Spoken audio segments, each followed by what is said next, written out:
Well, I think these trees are maple trees. I'm gonna try to tap these and see what happens. Looks like a nice spot. I can set up my chair here and just relax and try to get a bit of maple sap. So here we go. And my first tap, check this out. I mean, I'll fill that bottle up in about half an hour. This is better than I thought. I'm gonna try some here. Oh yeah, it's ready to put on the pancakes. A little bit sweet. I'm hoping this is a maple tree, but I can't tell because I didn't come here in the fall to check it out first. But I'm gonna attach the hose and the bottle and see what I get. Yeah, it's just running out like a faucet. Well, I've been tapping for 7 minutes and I got about a centimeter in the bottom of my jar there. I'm just gonna sit here on this beautiful spring day. Look at that. Nobody out here. It's nice and peaceful. Just a tap in a maple tree. So here's the area where I've set up. I think I put one tap too close to the other, but I'm gonna have to watch that next year when I try it again. But the results are better than I expected, man. Like, I might as well just put a faucet there and turn on the maple syrup coming out. I should have bought some pancake mix with me. And a burner, a frying pan or something. So I've been here exactly an hour. And the jar is that full. So I got a little, maybe like 15 minutes more and I got that full jug. It's about I think it's about a liter. Okay, so it's about an hour and 10 minutes and the bottle's completely filled with sap. So I'm going to take out these taps here and take everything away.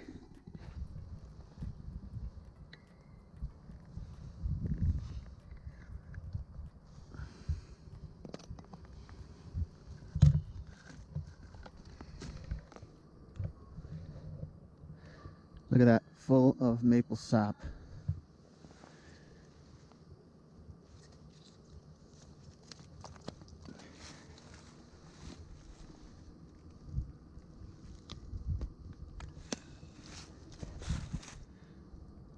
Okay, there's the tree with the hole, and it's still gushing out. I feel kind of bad leaving it like that, but I don't know, man. There's nothing I can do about it.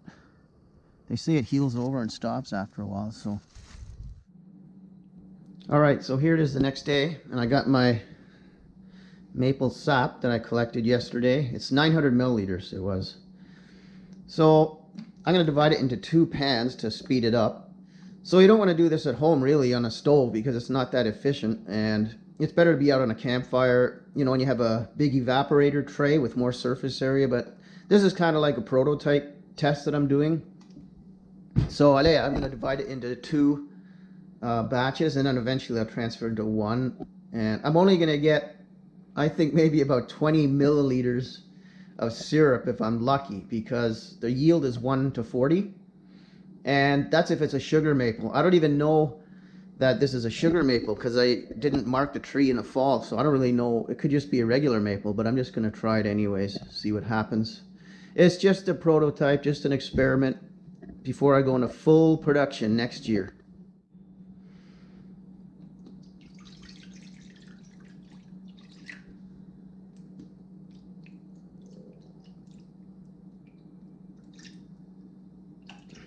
Oh man, that's going to take a long time. I'm going to be here all day, but I got to do it. All right, starting to heat up there. While we're waiting, I will just show you the kit that I got on Amazon. So I think it was like 29 bucks, and you get like 12 taps right there. And they didn't say what size hole to drill in a tree, so I had to do the research. It's 5/16 hole, and you drill it about 1.5 inches deep, but I couldn't even get it past like 1 inch because the inside of the tree is still frozen. It was like iron trying to drill past that, so it was only about 1 inch I went into the tree. So they give you some instructions on how to tap the tree and how to make the maple syrup, and then you get all these hoses here. try to get a kit where you get longer hoses. These ones were the longest ones I could find. And then there's a filter here to filter it out. Once you got the sap, I didn't filter this batch because, whoa! Gotta take it easy there. I'm out of control already. Okay, so you got to make sure you don't scorch the maple syrup. They say to watch it very carefully, and as the sap evaporates, the boiling temperature of it will rise. So you want to get to eventually to 219 degrees Fahrenheit.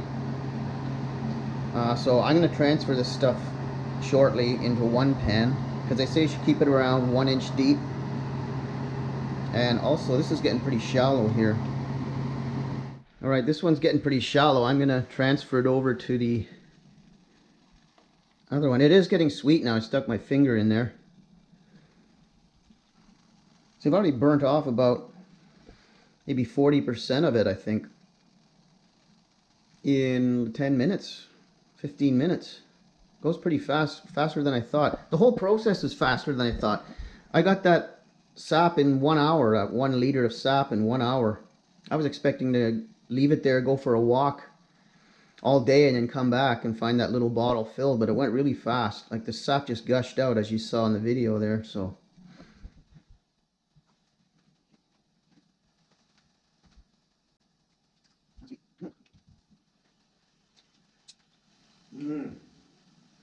I should have got more sap. So when the sap reaches 219 degrees Fahrenheit, it's done. But I don't have anything to measure the temperature. I didn't know that you have to measure the temperature. Well, maybe I'll just have to take a guess when it's done. Well, there's hardly anything left in here, but I thought it's supposed to turn brown. That don't look like no maple syrup. Well, it's almost at the end and it still doesn't turn brown, so I don't know what's going on here. There's my 20 milliliters. If I had 10 liters, had 10 times this amount, I'd still have an amount to boil and start to turn it into maple syrup, but I don't have enough volume here, so you got to make a bigger batch. I don't know what to do with this. Anyways, I'd say this is a semi-fail. At least I learned something. Well, you know what? It's pretty good, actually. Man, that's sweet.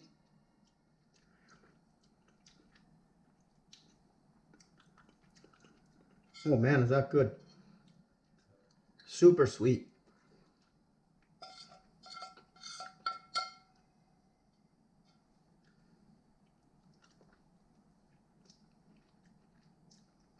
You can make candy out of that. I gotta get more.